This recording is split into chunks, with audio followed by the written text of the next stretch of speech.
Hello and welcome to Lost Love Chronicles. Today we bring a story of a man who gets cheated on by his wife with son's baseball coach. Let's start. My wife cheated with our son's baseball coach, so I told his wife about it at the end of season party. Let me preface this by saying that I never thought I'd be the kind of guy to post a story like this, but here we are. My life has turned into a goddamn soap opera, and I just have to share the insanity with you all. It all started a few months ago when my son Jack joined the local baseball team. He's 12 and has been super into baseball since he could barely walk. My wife Emily and I were ecstatic when he made the team. We thought it would be a great way for him to make new friends, learn teamwork, and stay active. Our son's coach, Mike, was a real All-American type, a retired minor league baseball player now coaching little leaguers in his spare time. He was married to a sweet woman named Karen, and they had 2 kids of their own. On the surface, they seemed like the perfect family, and I was glad Jack was part of their team. Fast forward a few weeks into the baseball season, and I'm starting to notice that Emily's been acting a bit off. She's usually really attentive and loving, but lately, she's been distant and distracted. I chalked it up to her being stressed with work and just needing some space. Little did I know that the real reason behind her behavior was far more sinister. One day, I'm hanging out with my buddy Rob, who's a delivery truck driver. He mentions in passing that he's seen Emily's car parked outside of Mike's house on a few occasions. I laugh it off at first, thinking maybe she's just picking up some baseball gear or something. Then Rob says something that makes my blood run cold. He tells me that he's seen her car there almost every Tuesday for the past couple of months. Now, I'm no fool. I know that if your wife is spending hours at another man's house and not mentioning it to you, that's a red flag the size of Texas. But I didn't want to jump to conclusions, so I decided to ask Rob to snap a pic next time you went by there. Over the next few weeks, I started casually asking Emily about her day, specifically what she was up to on Tuesdays. Every time, she'd come up with some lame excuse like running errands, going to the gym, or meeting up with friends. Never once did she mention Mike's house. At this point, I'm pretty sure my wife is cheating on me. Rob sent me 2 pics, one from each of those following Tuesdays. At this point, I'm devastated, but I keep my cool. I knew I had to do something big to make Emily and Mike pay for what they did. And that's when it hits me, the end of season team party was coming up in a few days. It was being held at the local public pool, and all the kids and their parents would be there. What better way to expose their dirty little secret than in front of all of the parents? I mean, cheating is absolutely not a socially accepted thing, so this would instantly vilify them as the pieces of expletive they were. So, over the next couple of days, I gathered all the evidence I need. I was able to get into her phone and take screenshots of their text messages, which Emily had foolishly left on her phone. Of course, I also have the photos of them together at Mike's house, thanks to my buddy Rob who agreed to help me out. The day of the party finally arrives, and I can barely contain my excitement and my rage. As much as I'm hurting, I have to admit there's a sick thrill in knowing that I'm about to drop a bombshell on everyone. We arrive at the pool, and the atmosphere is festive. The kids are splashing around in the water, parents are chatting and laughing, and Mike and Emily are playing their parts as if nothing's wrong. Little do they know their lives are about to be turned upside down. Once everyone's settled in, I casually gather all the parents and the coach over to the empty picnic area, saying I have a surprise announcement to make. I stand before the group, trying to keep my voice steady as I address them. Ladies and gentlemen, I have some shocking news to share with you today. It's come to my attention that my wife, Emily, and our kids coach, Mike, have been having an affair. The entire group falls silent, gets stunned, and you could hear a pin drop as I pull out the incriminating text messages and photos from my pocket. I start reading them aloud for everyone to hear, my heart pounding with a mix of anger, sadness, and twisted satisfaction. Emily's face goes ghost white, and tears well up in her eyes as she realizes there's no way out of this. Mike, on the other hand, looks like he's been punched in the gut. He walks over to me, trying to speak, telling me to shut my mouth right now. I guess, since he played baseball, he thought he was a tough guy. I'm not the toughest guy in the world, so keep everything in context when I say that I am a judo brown belt, box with my guys on the regular, and have a freehand 0 amateur mixed martial arts record. Nobody knows this, though, because I'm not a vain son of a expletive, like the almighty baseball player is. So, I look him right in the eyes and tell him that if he would like to keep his teeth, then he had better back off and shut the hell up. There must have been something in my tone that day because it was way more than just believable. He really knew that I was ready to throw down, and he backed off immediately. As if things couldn't get any worse for the cheating duo, Karen, Mike's wife, suddenly explodes with rage. She's crying and screaming at him, demanding to know how he could do this to their family. It's chaos, and I'm standing there in the eye of the storm, watching it all around me. Once the initial shock wears off, the other parents start chiming in with their outrage, disgusted, and most of all, expressing their desire to have nothing to do with Emily and Mike. They demand that Mike step down as the team's coach, declaring there's no way they will sign their kids back up for his team next year. It's clear that both he and Emily have been effectively alienated from the entire community. Another mom, who was close to Mike's wife, directs all sorts of nasty comments towards my wife. I'm so amped up that I didn't quite catch all the words, but I could hear the tone, nasty, pointed, and filled with hate. When all this was going down, Mike ran towards me and tried to hit me. I guess my wife only told him about her leaking glory hole, not her glorified kickboxing husband who has a record of 78 victories and 5 losses in the amateur circuit. I was more than happy to dance. I blocked his first right and hit him right between his eyes, and he fell backwards. I did not hit him hard as I did not want him broken. He picked up a baseball bat and tried again. Now this is where he fucked up. Trying to hit someone with a deadly weapon is a crime. Well, he tried to at least. I landed a kick on his right temple and he was out cold. That is what I call a home run. One of the mothers in attendance called the cops. It did not take time. I was a bit afraid but was ready for the law. To my surprise, the lady explained to the cops that it was Mike who tried to attack with a baseball bat and I was merely defending my life.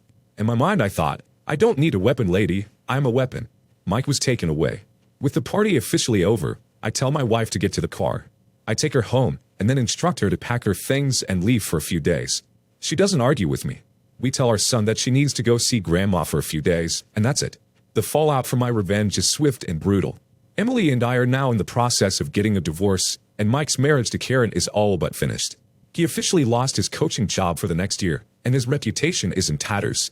As for me, I've been trying to pick up the pieces of my life and focus on being there for my son. One thing that was amazing was that multiple women have called me to train their kids for kickboxing. I guess I will take that as a new job. It's been a hell of a roller coaster, and I never thought I'd find myself in a situation like this. But I have to admit, there's a small, petty part of me that can't help but feel a little victorious. Now for the second story. So, I'm putting this on the internet and changing names because I don't know how to ask this otherwise. I'm afraid of telling my family or friends because I don't want them getting the wrong idea, but I just don't know how to reconcile some facts about my wife's pregnancy. Background. I'm 33, male, met and married my wife, 31, right out of college 10 years ago. We got married really early into our relationship and had a few rough patches, but our marriage kept strong through it all. Recently, we've been in talks of having a baby, and I thought it was a good time to start thinking of making our family a bit more than just dogs and cats. Friendship. My wife is this friend, a guy friend that she's known since I think middle school or something. I've met him. He's pretty nice, but he's like faux nice. I always got the feeling that he thinks he's better than everyone around him, or that he's really arrogant. I can't really describe it, but he comes off as really pretentious and fake. He's got 2 problems. He's a deadbeat, doesn't work, lives in a tiny dirty apartment, and is constantly needing help from people, which my wife obliges sometimes. For how he acts all self-important, you'd think he'd be able to do something on his own. Problem 2 is that he's obviously in love with my wife, and she just doesn't see it or acknowledge it. I'm sure she knows, but just chooses to ignore it.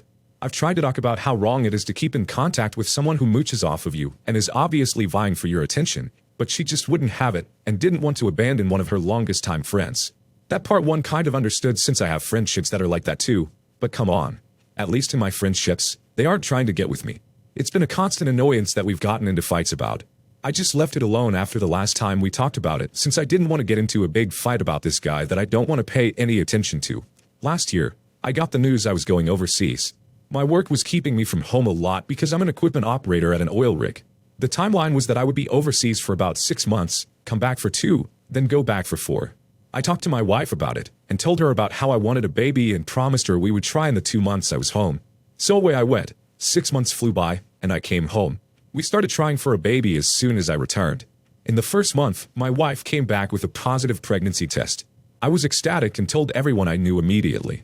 We started getting everything ready, including baby-proofing her home, getting a crib, and making a room especially for our child.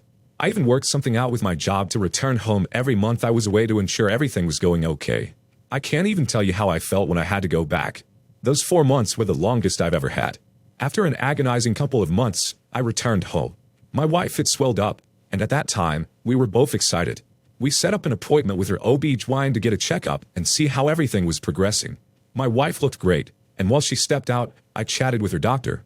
We talked about how long we were trying in the expected due date, and that's when things took an unexpected turn. The doctor mentioned that my wife was 7.5 months pregnant. I was under the impression that pregnancy usually lasted for 9 months, and my wife was only 6 months pregnant when I left. Confused, I asked if that was normal, thinking early births were rare. The doctor clarified that 1.5 months was the normal duration for a pregnancy. This revelation struck me, and I started doing calendar checks, going through almost every day of the past 6 months to check the timeline. It became clear it was impossible for me to have fathered the child during the time I was home. My wife had gotten pregnant while I was away, and she only has one male friend to my knowledge, this guy who's in love with her. It has to be him. Otherwise, I have no idea who it could be. I'm confident that's the case now, but I don't know what to do. I guess I want to ask how I might be able to find evidence of her cheating at this stage. I don't know how to bring any of this up to her or to anyone I know. So, I took the advice of a coworker who had gone through something similar, and I started taking notice of some things I hadn't before. For one thing, and I didn't notice this until I started becoming suspicious, my wife had not talked about her friend to me in quite a while. She likes talking about and gossiping about all of her friends, so for her to just stop one subject in particular was pretty strange. She also had some new things around the house that she told me her friend had given her. I think they slept together at some point, and she's trying to draw attention away from him, so I don't get suspicious. The due date is still the most evidence I have, but I did try and look at their conversations.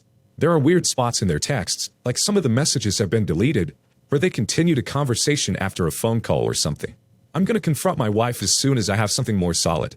Last update. It's been many months since I made my first post, and frankly, I had forgotten about this account, but I figured you'd like to know what happened. So, I confronted my wife about the situation, presented proof that the baby wasn't mine, and told her who I believed it really was. As soon as I said his name, she started crying, and I knew I was right. She told me it was all true, and that it didn't mean anything to her, that she had a moment of weakness while I was gone and let him hit me. She got pregnant during that time and decided to just say the baby was ours when I came back.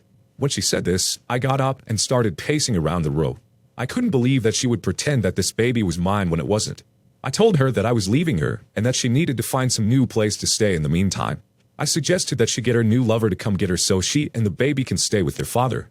She just kept crying until I eventually called her parents and told them to come get her. I briefly explained what happened and just told them all to get out, and I would deliver her stuff to her later on right after I found a divorce lawyer and got some paperwork made. A couple of weeks later, as part of the divorce, we got a court-ordered prenatal test that confirmed everything I thought. The baby wasn't mine. Although it also wasn't the male friend's either. So I don't know who the father is, and frankly, I don't care. We've completely separated. I'm not happy about how any of this went down, but this is just the way it needs to be. This is what she gets for cheating on me and almost making me raise a child that wasn't even mine. Dear listener, if you have reached this far, please click on the subscribe button. It will be a great help.